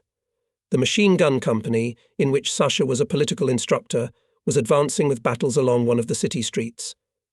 Suddenly one of the bunkers, which seemed to be destroyed, came to life. From its embrasures whipped a jet of fire. The company lay down, in the ranks of fighters' confusion, and at this critical moment of the battle stood up in full height, and with the cry for the motherland, hurrah, ran forward. Red Army soldiers rushed after her. The company bypassed the bunker and continued the offensive. But the brave girl died. For this feat in January 1942, she was posthumously awarded the Order of the Red Star. At that time I knew nothing about Sasha Bakadze, except that she was a student of the Lenin Military Political Academy. Our regiment commissar senior political officer Ibragimov once told me that the political department of the 56th Army wanted to appoint her head of the club of one of the regiments of the 343rd Division. But she categorically refused and asked to be sent as a political officer to the company, to the front line. Sasha was assigned to our regiment as a political commander of a machine gun company. At the beginning of 1986, Viktor Ivanovich Dudnikov brought me in Moscow a small book by Mikhail Andriasov, Consider Me Alive, published a year earlier by Rostov Book Publishing House. This book contains an essay, Daughter of Abkhazia, about Andra Bakadze. She spent her childhood in the village of Otkari, Gudota district of Abkhazia. There she graduated from school, worked as a pioneer counselor, librarian. As an active Komsomol member, in 1930 she was sent to study at Sukhumi Sovpart School, where Sasha became a communist. Then she studied at the Sopart School in Kutaisi, at the Communist University of Workers of the East in Moscow, worked as an instructor of the Abkhazian Regional Committee of the Communist Party of Georgia, on the recommendation of which she entered the courses at the Military Political Academy named after Lenin. At the beginning of the war she finished them. One of the streets of Rostov-on-Don now bears the name of Alexandra Bakadze. There is an obelisk on the bank of the Don in memory of her feat. Famous Abkhazian poet Ivan Torba dedicated a poem to her. It contains the following lines. Quiet Don sparkles with a wave. The quiet Don is always silent. Only a song strives in the distance about the survived years. The obelisk is white, the vastness and step around it, to a brave Abkhazian girl. It was erected here. ... the majestic shore of the Don River. Sheltered you forever.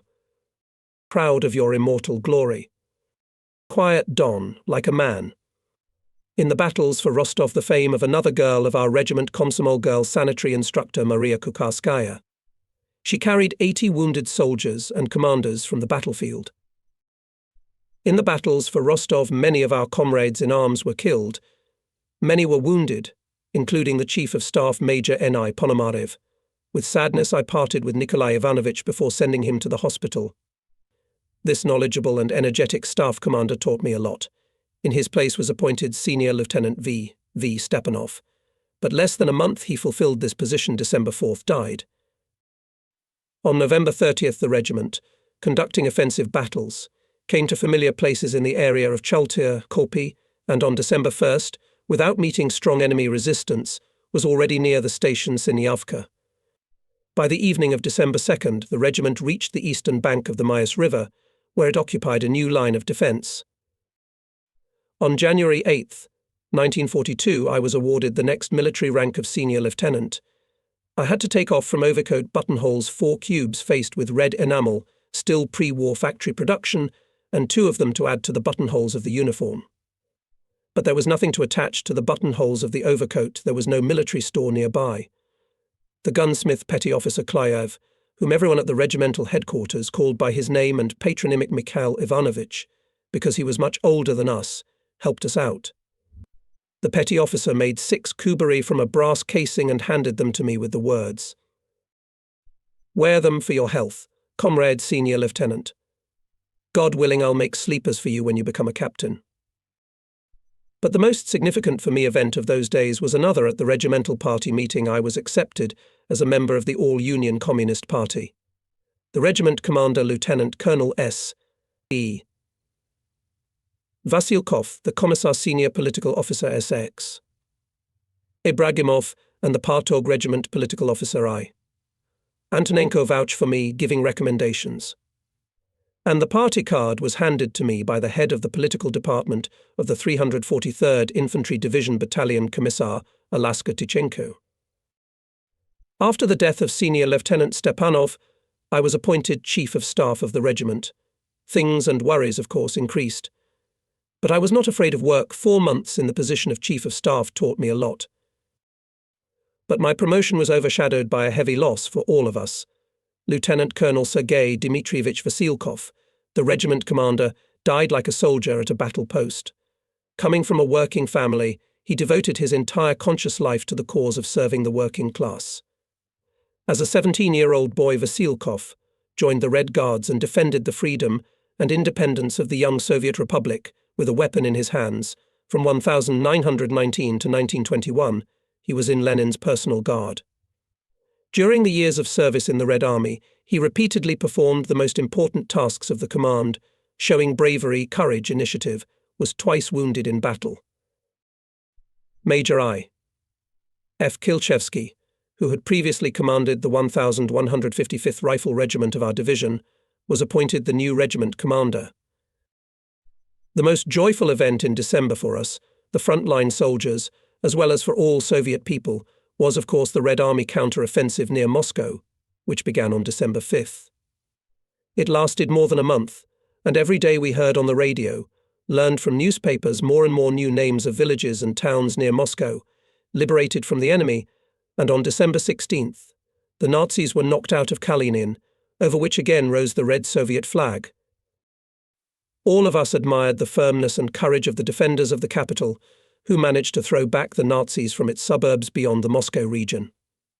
On our section of the front, the enemy, strongly fortified on the western bank of the Mayas River, did not take active actions till the end of December, limiting himself to rare artillery, mortar and rifle gun firing, sometimes conducting reconnaissance overflights of our positions by single airplanes. The 343rd Infantry Division met the new year of 1942, holding its positions on the line Kurlatskaya-Abramovka. I remember that those last days of December and the first days of January were unusually strong for those places, frosts with frequent snowfalls and blizzards. But we were warm not only because we all received good winter uniforms. We were also warmed by the warmth of our dear fellow countrymen from Stavropol, who sent the regiment a New Year's greeting letter. "Dear battle comrades," said the letter, "that all our deeds and thoughts are always together with you. Every Stavropol resident is selflessly working at his post, and at any moment with a weapon in his hands is ready to go to the front to defend the socialist fatherland together with you to the last drop of blood." It was further reported that the former Red Partisans and Red Guards of Stavropol, Terek and Kuban, called on the workers of the region to create a volunteer cavalry division to be sent to the front. The people of Stavropol, as is known, fulfilled their promise. Cavalry units of Terek and Kuban Cossacks of older and younger generations joined the 2nd Cavalry Corps of Major General L.M. Idovator, who died heroically near Moscow on December 19th, and was posthumously awarded the title of Hero of the Soviet Union. And from newspapers and radio programs we were already aware of the daring raids of Dovator's cavalry on the enemy's rear. Fearless warriors firmly crushed the Nazi invaders. On January 6, 1942, the 343rd Infantry Division was ordered to transfer its defense line to another unit and relocate to Rostov-on-Don for additional manning. However, already in the second half of January, the new order abruptly changed very short, more or less calm, without explosions and shots, even unusual for frontline soldiers' rear life. The division was urgently transferred by railroad echelons to the station Kukimovka. From there, without delay, made a march to the area of Balaklia northwest of the city of Izium, and the division joined the 6th Army. The command staff of the regiment knew what dictated such a development of events. The defeat of the Germans near Moscow, Tikhvin, and a little earlier near Rostov created favourable conditions for the Soviet offensive in the south.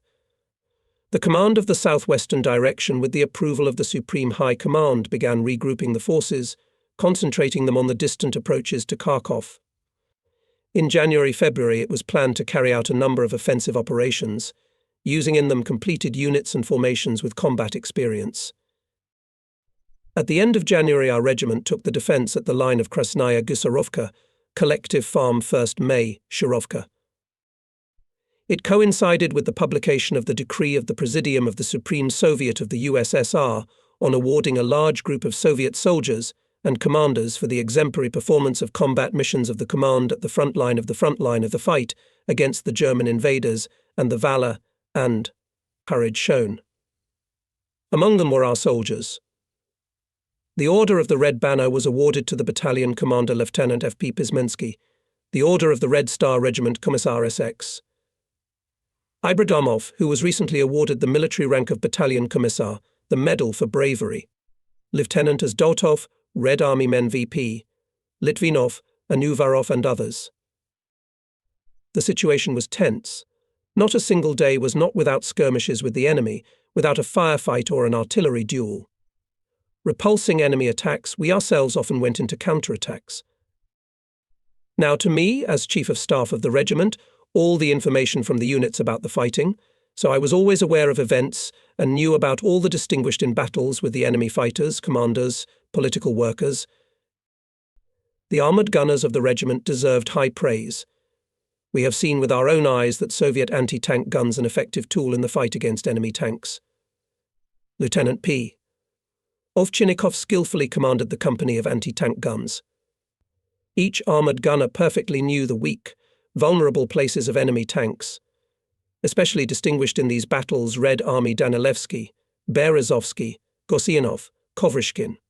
On their account there were several enemy vehicles shot down.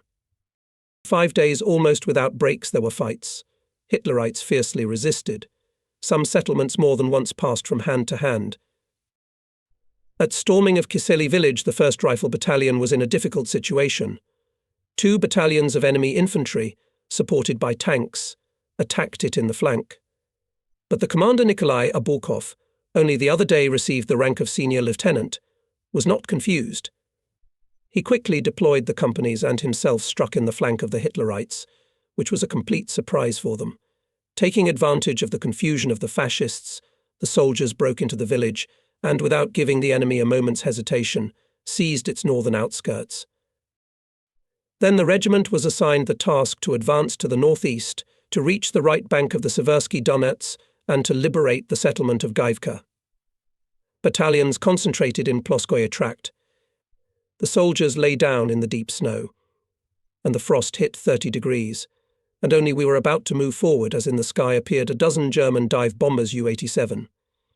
With howling they steeply dived, dropped bombs, went into horizontal flight at 200-300 meters from the ground, and poured us with machine guns. True, the pilots were firing more for intimidation, and dropped bombs not particularly accurately, so the losses in the regiment were relatively small. We were attacking Gaevka without tank support, and there was no air support at that time. The Katyusha Division fired several salvos at this village, the 903rd Artillery Regiment batteries and our regimental artillerymen fired, and the battalions went on the attack. They overcame the river on the ice and broke into Gaevka. It was in the middle of the day, and by evening the whole settlement was already in our hands. Soldiers and commanders settled in the surviving houses, escaping from the frost. But then it turned out that the wagon with food was missing 2 days ago. A petty officer of the communications company F. Mitura left for the divisional food store and disappeared like in water. And only close to midnight he fell into the room where the regimental commissar and I, a completely stiffened petty officer. Comrade Commissar, the transport has arrived, he reported in a cold bass.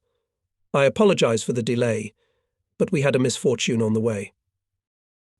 Fyodor Fedorovitch, how badly everything has turned out for you, Sabir Karlovich lamented. The soldiers have been out in the cold and hungry for 2 days, and you are wandering somewhere. We were already returning to the regiment, Comrade Commissar, and then Junkers bombed the transport. The wagons were in pieces, the horses were killed, and I and 2 of the men were left. We had to get on foot to the division storehouse. There we equipped a new wagon. In those days I had to take a direct part in the battle. And it happened like this. Hitlerites settled in a small farm Tsibaika, and several attempts of one of the companies to take this important in tactical respect stronghold were unsuccessful, and they lost a lot of men. And after another unsuccessful attack, which ended when it was already getting dark, I proposed to the battalion Commissar Ibragimov my plan of capturing the farm to put on 5 tanks, attached to the regiment, a troop of machine gunners and attack the Germans at night along the ravine, approaching almost closely to Tsibika.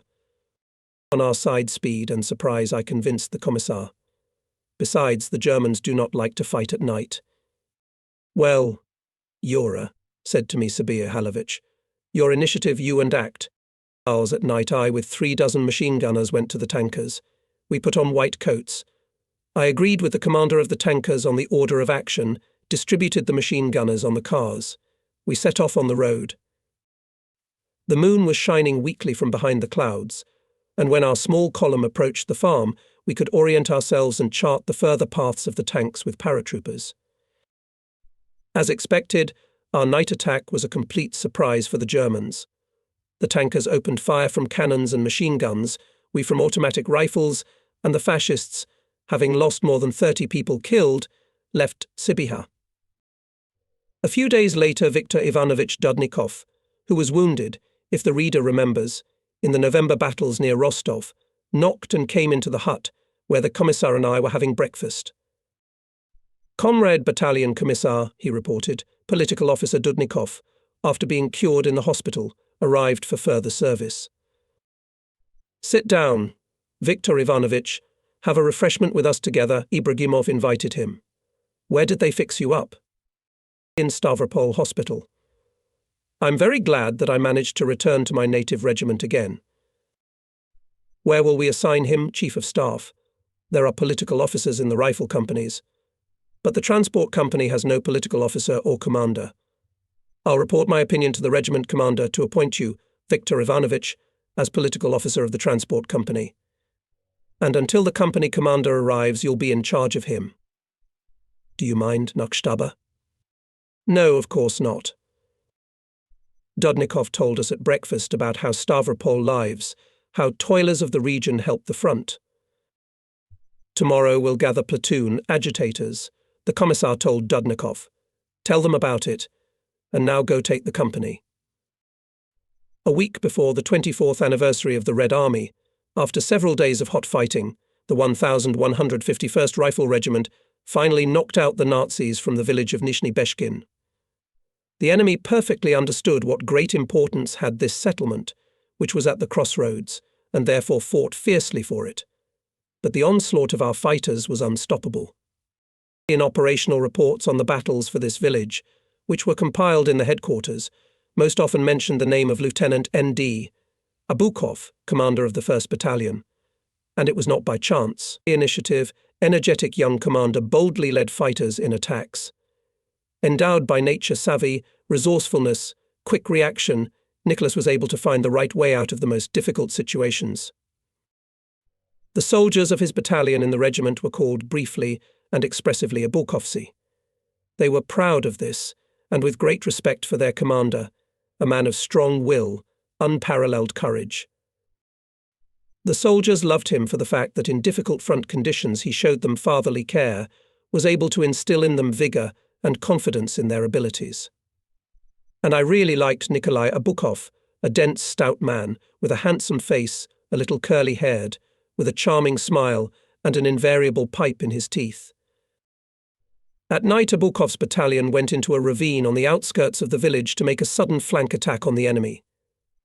However, the enemy managed to notice the movement of our fighters, and he opened fire on them from residential houses. The way out was self-evident: to attack those houses in which Hitlerites were settled. That was the decision made by the commander. Using the darkness, the soldiers stealthily approached the buildings. Grenades flew into the windows. Together with the commander, inspiring the soldiers, the commissar of the battalion, political officer D.N.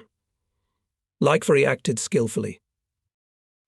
In the battle for the village of Nizhny Beshkin, more than 100 Hitler's soldiers were destroyed. 10 soldiers and officers were taken prisoner.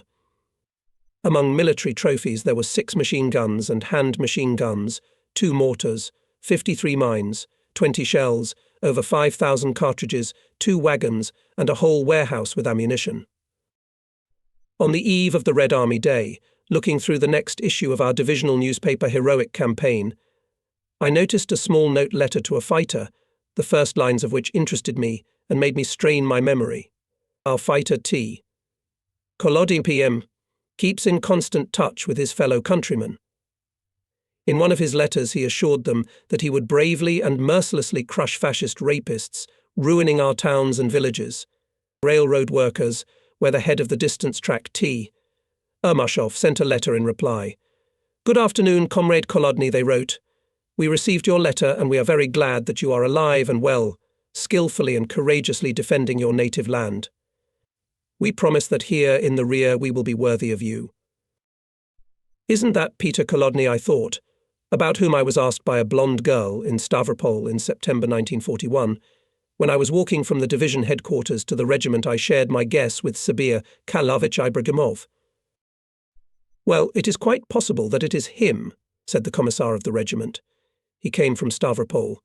He is a good communist and a fighter. I know him well since he is acting as a company political officer. I'm thinking of sending a submission to the political department of the division, so that he would be appointed to this position by order." Looking ahead a little, I will say that in March the order of the commander of the 6th Army came to the regiment about the appointment of Pyotr Makarovich Kolodny as a political officer of the 4th Rifle Company of the 1151st Rifle Regiment. But it happened so in the war. Literally 3 days after the order was announced to him, he died. And I painfully thought then, signing his funeral, what a terrible blow befell Pyotr Makarovich's family, his wife, and his 3 daughters. In early March, from the headquarters of the 6th Army received an order to prepare for the upcoming offensive battles. In the units held rallies, party and komsomol meetings. In close contact with the command acted party organization of the regiment, headed by political officer G.I. Borozents, who replaced the retired Antonenko wounded. April 22nd, by order of the commander of the 6th Army 343rd Rifle Division, began the transfer of its defensive positions to another unit. We met the May Day holiday in a new place, in the area of Bugayevka, Kharkov region, having entered the reserve of the commander of the Southwestern Front. Here there were no bullets buzzing over our heads, no shells whistling. At the same time, with additional staffing and replenishment of combat equipment in the regiment, there were combat training sessions. Commanders realized and consolidated the accumulated combat experience. The regiment settled in a village with a wonderful song named Zeleny Gai, 100 and a little kilometers southeast of Kharkov. We all understood perfectly well that we would not stay here for a long time, and as soon as the roads dried up, the lushly blossoming gardens bloomed, the fickle spring weather became more stable, we had to join the busy front life again. Here we received a significant replenishment, several marching companies that arrived from the Central Asian republics. Soldiers came strong, hardy. But many of them did not speak Russian well, and therefore did not have time to master the training program along with everyone else. In this connection, the headquarters of the regiment had to make adjustments to the training plans, to introduce additional classes on mastering the spoken Russian language for soldiers of other nationalities. On May 17th, the enemy launched an offensive from the area of Kramatorsk, Slavyansk against the 9th and 57th Armies of the Southern Front. Due to the enemy advance along the river Seversky Donets, there was a threat of encirclement of the Soviet troops operating on the Barvenkovo Bulge. Hitler's command threw on the breakthrough the striking group of Kleist's army group, which included 2 tank, 1 motorized and 8 infantry divisions. Among the countermeasures taken by the Soviet command was the decision to halt the enemy offensive near the town of Izium. The combat situation at this point was extremely tense. By the end of the day, the Germans occupied the outskirts of the city, conducted intensive artillery and mortar shelling of the Izium railway station, simultaneously bombing the only bridge across the Seversky Donets, which served as a crossing to the left bank for our retreating troops.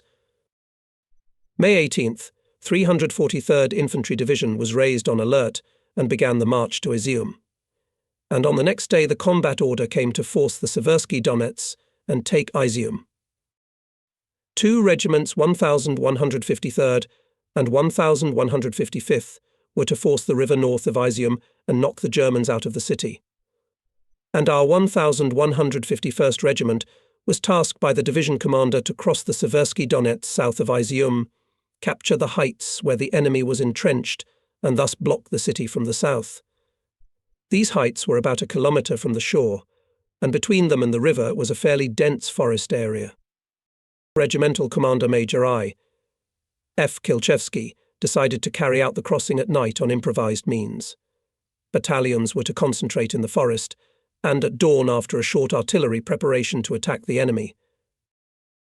I was ordered to cross with the 1st Battalion to deploy the regimental NP at the edge of the forest and personally lead the battle. The regimental commander remained at his CP on the left bank. I must say that during the preparation of the combat order I expressed to Major Kilchevsky my concerns about the fact that the attack on the heights essentially from the get-go could be unsuccessful, because the division headquarters provided us with very scanty data on the enemy. We ourselves did not conduct reconnaissance of the terrain. I suggested that we should first look around, do a reconnaissance by combat to at least partially reveal the system of enemy fire on the heights, and then take them. But the regiment commander did not agree with my arguments. "Act, Normenko," he said. "Battalions, replenished with personnel, ammunition is enough. We must take the heights." What could I do? I answered yes, and went to the river. I met there the commander of the 1st Company, Lieutenant P. I. Melnikov. Together with him and another group of soldiers we got into a boat and swam. We knew that there were no Hitlerites on the opposite bank, and the soldiers therefore acted calmly. One by one the units crossed the river and dispersed into the forest.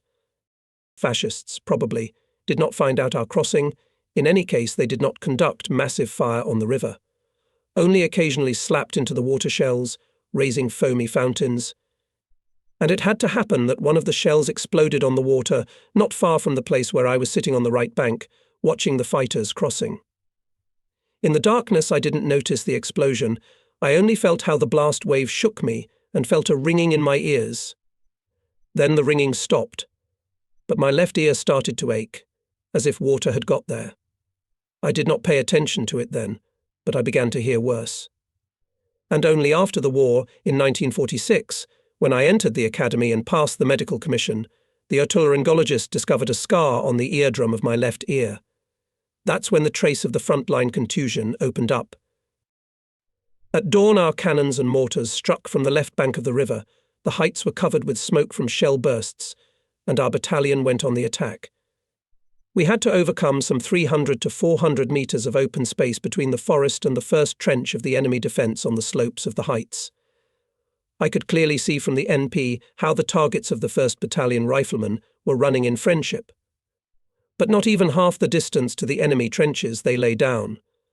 As might be expected, the short artillery preparation failed to suppress enemy firepower. The attack collapsed, and the men withdrew to their original positions.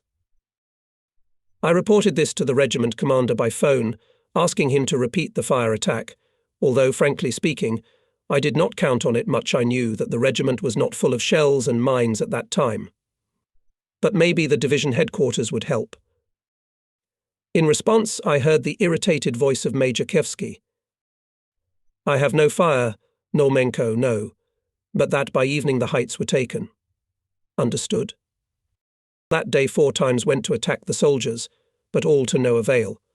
We lost almost half of our personnel, and I was once again convinced that the straightforward tactics of frontal assault of fortified positions cannot succeed if not suppressed most of the enemy's firepower. At night our headquarters crossed to the western bank of the Seversky Donets. The next day the regiment commander ordered to resume attacks, and again we could not knock the Germans from the heights. Yes, at that difficult time there were many miscalculations in the organisation and conduct of the battle. Other commanders, not considering the losses, threw the soldiers into the attack for the sake of a momentary tactical success. On May 22nd, Izium was liberated by 2 other regiments of the 343rd Rifle Division. But our regiment also played its role in this. We did not allow the enemy, entrenched on the heights, to come to the aid of the garrison of the city. In those days it became known that the decree of the Presidium of the Supreme Soviet of the USSR established the order of the Patriotic War of the I and I degrees. On the instructions of the Commissar of the regiment in the units were held political informations dedicated to this event. Looking ahead, I will say that I received the Order of Patriotic War of the I degree only a year later for forcing the Dnieper, and by the 40th anniversary of the victory, in April 1985, I, as well as all frontline soldiers who were wounded, was awarded another one of the same order.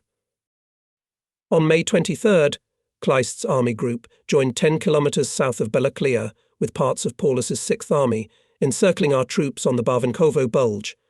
Only 22,000 of our soldiers and commanders escaped from the encirclement on May 29th. So the May offensive operation of our southwestern front ended in failure. The 343rd Rifle Division was ordered to consolidate on the defensive lines southwest and west of Izium and not to allow the enemy to reach it. Our regiment at the end of May and the first decade of June was engaged in improving the positions, reconnaissance of the enemy. This time was also memorable because in the floodplain of the Seversky Donets, in the forest where the regiment was located, there were untold hordes of mosquitoes. They did not give us peace neither day nor night, and many soldiers and commanders walked with swollen faces. One day in June, the commander of the 1st Battalion, Senior Lieutenant Nikolai Abukov, came to the regiment headquarters. He received a letter from his mother with the news about the death of his 2 brothers at the front. After listening to Nikolai, we all sat in silence for a long time. Words of consolation were of little use here. The silence was broken by Senior Lieutenant V.S. Zelenin, a senior operative of the Special Department. "Be strong, combat," he said. "You are a strong man, you will not be bent by trouble. But this letter would be good to publish in our division newspaper. The words of the mother, coming from the depths of the soul, will be a strong agitation charge." All agreed with Zelenin's proposal, and soon in the heroic campaign were printed heartfelt lines. "Hello, my dear son. My dear Falcon, the fascists killed your 2 brothers Grisha and Misha. How hard it is for me, but I ask you to take revenge on the enemy, my son. Be a hero, my dear, and beat Hitler's bastards even harder. Remember, Grisha wrote you to beat the enemy without mercy. Fulfill the testament of your dead brother. I give you my motherly blessing. Let your hand never miss, let your eye be marked and your heart never waver. Avenge them, the bastards, for the torment of the people, for your brothers. Don't worry about us, dear son. Soon only smash the damned Hitler and come home with victory. Kisses. Your mother A.K. Abukova." But she was not destined to see her 3rd son, Nikolai, in a brutal battle in Stalingrad, and he died heroically. But I will tell you about it in the next chapter.